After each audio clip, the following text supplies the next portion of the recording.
Bonjour à tous, amis supporters marseillais, Sébastien Vive de Vive Foot Télé. Une vidéo explicative sur la vente OM après les dernières informations, les dernières annonces, la dernière interview de Mourad Boudjelal d'hier, d'avant-hier. Enfin, ça s'est un petit peu emballé, donc je vais vous faire un résumé de tout ça et du coup le décryptage de cette vente OM qui commence un petit peu à s'accélérer.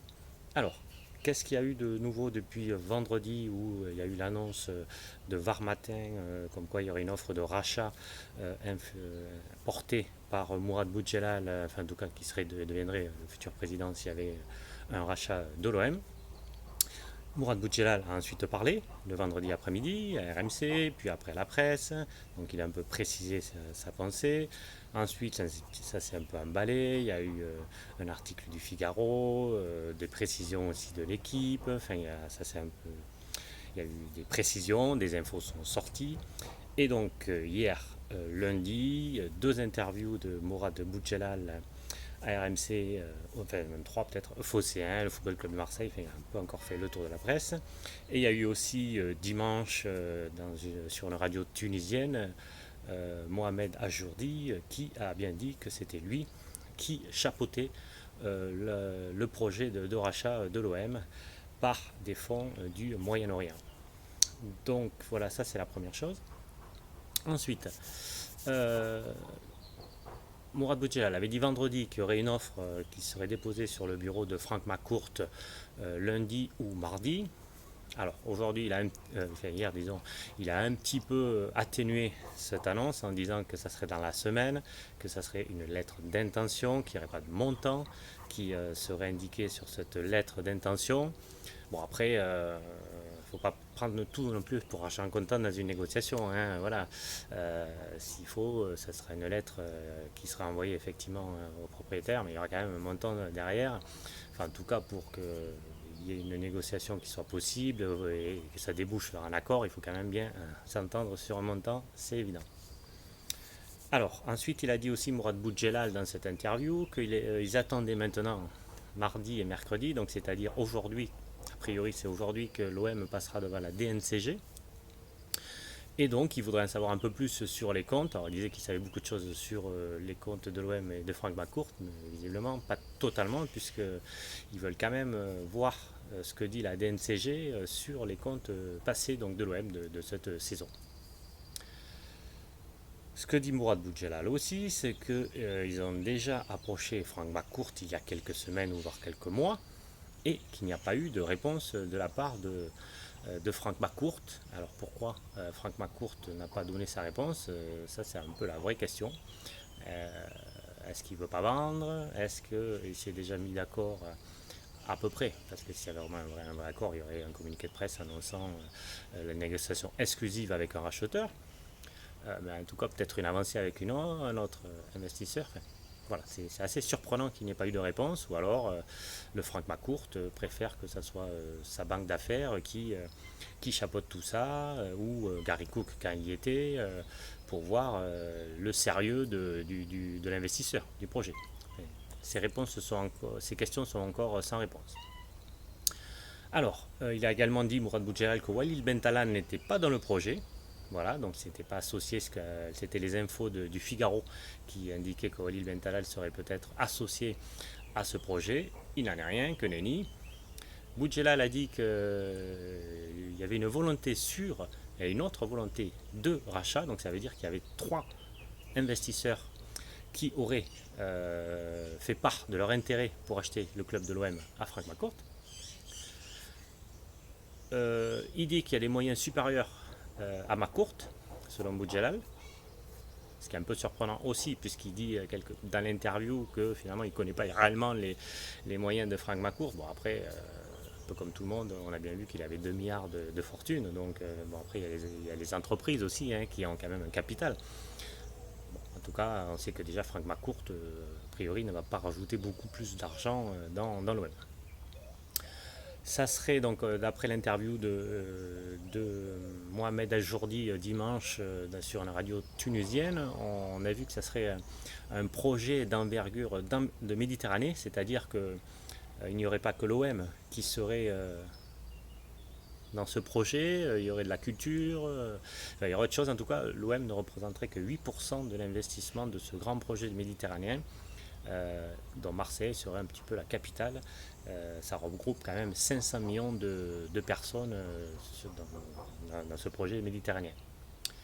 Alors, Mourad Boudjal a aussi dit qu'il voulait travailler, faire de l'économie réelle, c'est-à-dire vraiment faire de l'économie, pas que, pas que se reposer sur les droits télé.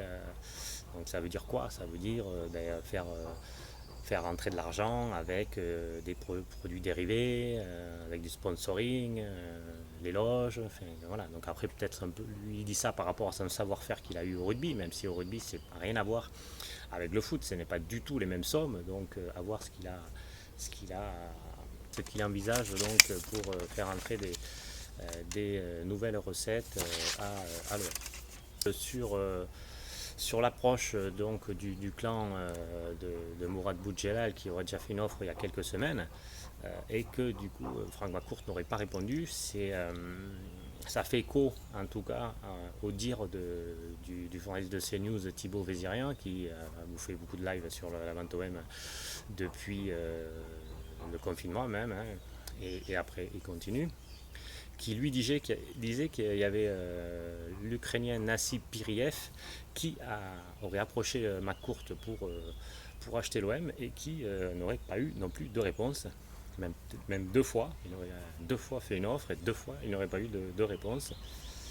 Donc ça pose question en tout cas, hein. C'est que pourquoi Franck McCourt ne répond pas, c'est un petit peu surprenant. Soit effectivement, il se dit, moi de toute façon je suis là jusqu'en 2024 et donc je n'ai pas envie de vendre le club, hein, que ce soit des milliardaires, des millionnaires, etc. etc. C'est pas le moment.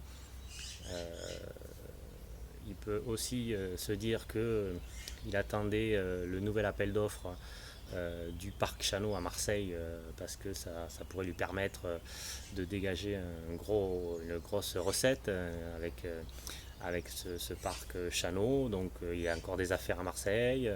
Voilà, peut-être il s'est dit ça. De toute façon, il n'est pas venu à l'OM pour le projet sportif. Le foot, il n'y connaît rien et s'y intéresse très peu. Il est très très peu venu au Vélodrome, hein. Vous avez bien vu les nombres de matchs qu'il a pu voir, c'est pas énorme. Donc il est venu pour le business. Bon, après, c'est pas le seul, hein. Il ne faut pas non plus dire que c'est que Franck McCourt qui pense qu'à l'argent. C'est beaucoup de présidents de clubs, beaucoup d'actionnaires qui sont là pour essayer de dégager de l'argent. C'est très compliqué, justement, dans l'économie réelle du football. Ça passe souvent par le training de joueurs. Donc il se dit que peut-être il y a encore des affaires à faire et que vu le montant qu'il a investi déjà a priori entre 300 et 350 millions d'euros à l'OM avec le rachat de l'OM, le recrutement, éponger les dettes, mettre de l'argent dans la formation, etc. Enfin, tout le club en tout, on serait peut-être à 300, en tout cas 300 millions de sûrs et 350 millions probables. Donc il se dit, voilà, il est là pour faire de l'argent, donc il faut que ce soit beaucoup plus que cette somme. Et peut-être que même en vendant à 300 millions, ce qui serait une somme assez colossale, il perdrait de l'argent. Donc il se dirait peut-être qu'il faut attendre pour qu'il puisse faire des affaires et donc récupérer ses billes et augmenter pour du coup se dire, voilà, je suis arrivé à l'OM, j'ai fait de l'argent, je peux repartir. Comme il a fait aux Dodgers où il a attendu que la valeur du club soit beaucoup plus importante. Il avait acheté les Dodgers 400 millions d'euros et il l'a revendu 2 milliards. Donc au niveau des affaires, vous pouvez lui faire confiance, il sait les faire. Pas l'OM, mais au niveau du business. Donc ça c'est vraiment une possibilité qui est crédible. L'autre possibilité, voilà, comme je vous l'ai dit, c'est qu'il s'est mis d'accord déjà avec un investisseur et qu'il attend les garanties bancaires. Enfin, il y a quelques délais forcément avant que ça se fasse, les avocats, etc. Donc on serait peut-être en phase finale, le money time d'une session. Donc voilà, c'est plausible aussi. En fait, on peut faire que les hypothèses jusqu'à présent puisqu'on n'a pas d'infos et les journalistes marseillais, a priori, ne savent pas sur ça ce qu'il en est, même les journalistes parisiens. Donc on peut faire à l'instant T que ces deux hypothèses. L'autre possibilité aussi qui existe, c'est que McCourt veut faire monter les enchères, puisque a priori il y aurait beaucoup plus d'investisseurs qui, ces derniers temps, se seraient bousculés, auraient toqué à sa porte pour reprendre le club. Donc voilà, alors c'est Georges Malbruno qui aussi a été beaucoup interrogé ces derniers temps, un spécialiste du Moyen-Orient, qui dirait qu'une offre saoudienne serait possible, qu'il a entendu parler d'une offre russe, diligentée carrément par Vladimir Poutine, donc un gros milliardaire hein, pour le coup, une grosse fortune. Donc voilà, donc s'il y a beaucoup d'offres qui arrivent, il attend, il fait monter les enchères et il vendra au plus offrant. Bon, après c'est bizarre pourquoi il ne répond pas aussi, hein, mais peut-être il se dit hop, on dit rien pour l'instant, on attend, ils vont bien revenir, hein, s'ils sont intéressés, ils ne vont pas non plus. Enfin, si vous êtes intéressé, vous n'allez pas lâcher dès le premier refus ou le non-dit. Hein. Après, c'est arrivé aussi, hein, on le voit avec Zubizarreta qui, lui, ne répondait pas aux agents. Des fois, du coup, les agents partaient. Bon, à voir, mais c'est une autre possibilité, effectivement, que Franck McCourt fait des enchères, fait monter les enchères. Je reviens juste sur Mourad Boudjelal. Pourquoi cet interventionnisme à outrance pourquoi a-t-il publié, en fait, a-t-il fait fuiter, même pas fuiter, puisqu'il a carrément annoncé, lui, qu'il y avait une offre de rachat de l'Olympique de Marseille. Donc pourquoi fait-il ça? Maintenant, on en sait un peu plus. Il l'a même dit.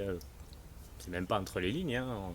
Il suffit d'écouter ce qu'il a dit ces dernières interviews pour dire qu'ils ont fait ça parce qu'ils n'avaient pas été entendus par Franck McCourt, que Franck McCourt n'avait pas répondu à leur annonce, à leur proposition, à leur sollicitation, et dans le même temps, ils l'ont dit, elle l'a dit clairement, c'est qu'il y avait d'autres investisseurs qui étaient sur le coup et que a priori ils seraient en retard par rapport à eux, et qui du coup ils jouent leur va-tout. Voilà, on passe dans tous les médias, on dit que notre projet est sérieux et qu'il faut prendre le nôtre. Voilà, on essaie d'occuper la sphère médiatique, de solliciter Franck McCourt et en faisant écho, on sait que Mourad Boudjelal est très bien aimé par les supporters marseillais puisqu'il a gagné à Toulon avec le rugby. Donc voilà, on essaie de jouer sur ça pour qu'il y ait un engouement populaire, vous voyez, aux réseaux sociaux. Mourad Boudjelal, le hashtag Mourad Boudjelal associé à l'hashtag VentoM, ça fonctionne. Donc prenez, ce projet est sérieux. Le franco-tunisien s'est prononcé aussi, il a dit que le projet était sérieux. Lou Acariès, qui accompagnerait en tant que conseiller du président de Mourad Boudjelal s'il revenait à reprendre l'OM, s'est également exprimé. Il a déjà travaillé à l'OM, donc il a fait du bon boulot à l'OM, il a mené Pape Diouf, il a réglé les conflits. Donc voilà, notre projet est sérieux, regardez-le. Donc c'est ça que ça veut dire. Donc c'est pas très bon signe finalement pour ce projet Mourad Boudjelal, enfin en tout cas à l'instant T, puisque s'il fait tout ça, s'il parle beaucoup aux médias, même si lui c'est un homme des médias, hein, il faut se rappeler qu'il aime bien parler, qu'il aime bien être présent dans les médias, comme d'autres présidents, comme Tapie, hein, on compare un petit peu à Bernard Tapie dans le rugby. Voilà, donc effectivement on aime bien parler, et Bernard Tapie, on se rappelle quand il avait racheté le club, ça ne s'était pas fait dans les coulisses, hein. Ça avait duré déjà quelques mois. Et voilà, il y avait des remodissements et plusieurs épisodes là, mais c'était devant les médias. Donc ça, c'est une chose, ça correspond aussi à Mourad Boudjelal. Mais Mourad Boudjelal, il a dit lui-même dans son première interview vendredi, c'est que c'est les investisseurs qui sont allés le chercher et qui lui ont dit il faut se montrer, il faut que tu parles pour que ce projet soit vu par tout le monde. Donc cet argument, vous voyez, ne tient pas. Il aime bien le faire, mais les investisseurs l'ont poussé à le faire. Donc je pense qu'ils ont du retard par rapport à d'autres investisseurs. Lesquels? Est-ce que c'est le russe? Est-ce que c'en est un autre? Il y a tellement maintenant d'infos qui sortent sur cette vente OM que c'est compliqué à savoir. Est-ce qu'il y aura quelqu'un qui sortira du lot, voilà, c'est beaucoup d'interrogations. Et une autre interrogation qui est qui est importante, qui est cruciale, c'est que à partir de quel montant Frank McCourt peut décider de vendre. C'est-à-dire qu'il a des offres, il reçoit des offres, ok, bon, mais voilà, cette offre de rachat, bon, elle n'est pas intéressante. Lui, ses comptes ne sont pas trop certifiés. Voilà, donc cette offre me propose 100 millions d'euros pour l'OM, par exemple, n'importe quoi, mais c'est un exemple. On propose 100 millions d'euros pour l'OM, ben non, j'ai mis 350 millions d'euros, ben non, je suis à perte, j'attendrai. Et peut-être, on ne sait jamais, l'an prochain avec la Ligue des Champions, j'aurai des sponsors qui vont arriver, les joueurs qui prendront de la valeur, on pourra vendre des joueurs, un Camara, on pourra le vendre 60 millions d'euros l'an prochain quand la crise du coronavirus sera passée et que on aura fait une grosse campagne, enfin pas une grosse campagne, mais enfin on aura fait une campagne de Ligue des Champions et des joueurs se seront mis en valeur, du coup je peux les vendre et plutôt que mettre cet argent dans les transferts, je les récupère dans l'argent que j'ai investi au club. Ça c'est aussi une éventualité qu'il ne faut pas écarter. Et puis a priori les investisseurs de Mourad Boudjelal ont travaillé apparemment depuis un an, hein, d'après ce qu'on a pu comprendre. Est-ce que c'est vrai, est-ce que c'est pas vrai? Mais bon, en tout cas, c'est des infos qui sont sorties. Donc, vous voyez, un rachat dure longtemps, c'est un jeu de poker menteur. Donc, voilà, Franck McCourt, il peut dans sa tête se dire je vais vendre, ok, mais je vais faire monter les enchères, je vais attendre. Ça sera, et quand ça sera le bon moment, que du coup, le prix augmentera, que je pourrai m'y retrouver, à ce moment-là, je vendrai le club. Lui, il pense pas au mercato qui va arriver, il pense à son intérêt et à la limite, si on était à sa place, on ferait sûrement la même chose. Voilà où on en est donc dans cette vente OM. Quelles sont les prochaines échéances? Bon, il y a la DNCG là, ben, espérons que le club ne sera pas interdit de recrutement parce que ça deviendra compliqué. Après, même si un repreneur prenait le club maintenant, il y avait un accord de négociation exclusive, il faudrait attendre à peu près 2 mois pour que le rachat soit officiel, hein. Donc on l'a vu en 2016 avec Franck McCourt qui a signé fin août l'accord avec Margarita Louis-Dreyfus et qui n'a repris le club qu'en octobre, hein, 2 mois après. Donc il faudra s'attendre à ça et dans tous les clubs où il y a eu cette passation de pouvoir, à Nice, à Bordeaux, donc à Marseille, ailleurs, il n'y a pas il n'y a pas eu beaucoup de transferts, ça a été gelé. À Nice, ils ont fait une saison quasiment sans transfert l'an dernier. Ils ont attendu donc la fin du mercato où la vente est officielle pour démarrer leur mercato. Et à Marseille en 2016, il y avait eu très très peu de joueurs, ou des joueurs libres, des joueurs en prêt. Ça avait été un petit mercato. Et voilà, puis je crois que c'était le 29 août que Franck McCourt a signé l'accord avec Margarita Dreyfus. Et là, ils ont peut-être appuyé un peu pour que Lassana Diarra reste à l'OM, mais c'est tout ce qu'ils ont fait, hein. Ils ne pouvaient pas, voilà, les propriétaires actuels, la direction qui était en place, avec Vincent Lambrune, ou non, c'était même après, ils n'allaient pas bouger, ils n'allaient pas investir alors qu'ils savaient qu'ils allaient partir et que le nouvel investisseur lui avait dit si vous m'achetez un joueur, je devrais me le traîner si je ne suis pas content, etc. Donc du coup, forcément, ça ne bouge pas. Donc pour le mercato, ça ne serait pas forcément une bonne nouvelle. Surtout que là, le mercato se terminera, il est un peu plus écarté. C'était début octobre, mais voilà. Et puis après, il faut nommer un directeur sportif, toute une direction, tout un organigramme. Je vous remercie. On essaiera de faire régulièrement des points sur cette vente OM qui maintenant n'est plus passée au stade des rumeurs, mais passée au stade des infos.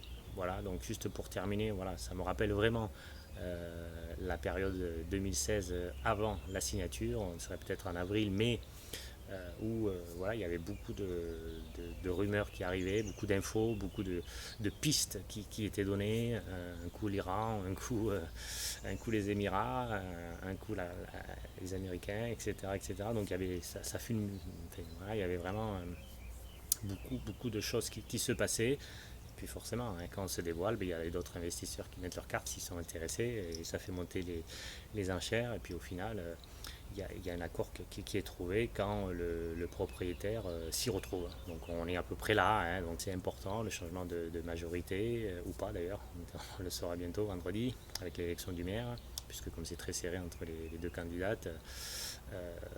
Mais bon, en tout cas le projet Boudjela, enfin, juste pour terminer sur ça, un projet d'un investisseur qui viendrait pour racheter le club, on en parle beaucoup, c'est un petit peu un fantasme quelque part, hein, puisque regardez même les Qataris qui ont un budget limité, bah, ils n'ont pas acheté le stade, hein, ils ont pas eu les moyens, eux non plus, de racheter le stade, ou alors ils voulaient en construire un ailleurs, mais il y a quand même une histoire aussi à respecter, donc ils ne l'ont pas fait, eux-mêmes eux non plus. Donc, vous voyez, donc c'est compliqué. Alors voilà, faire notre stade à Marseille, je crois que les supporters ne l'accepteraient pas trop, on veut rester dans ce stade Vélodrome, hein, donc vous voyez, et puis ça c'est des millions et des millions et presque un milliard, en tout cas au moins 600, 700 millions d'euros pour acheter complètement le club. Donc c'est complètement délirant. Si vous achetez ce club, vous avez moins d'argent, vous avez moins d'argent pour le reste. Donc je pense que ça, il faut l'écarter. Donc finalement, l'influence de la mairie, elle n'est pas si importante que ça. Je vous remercie.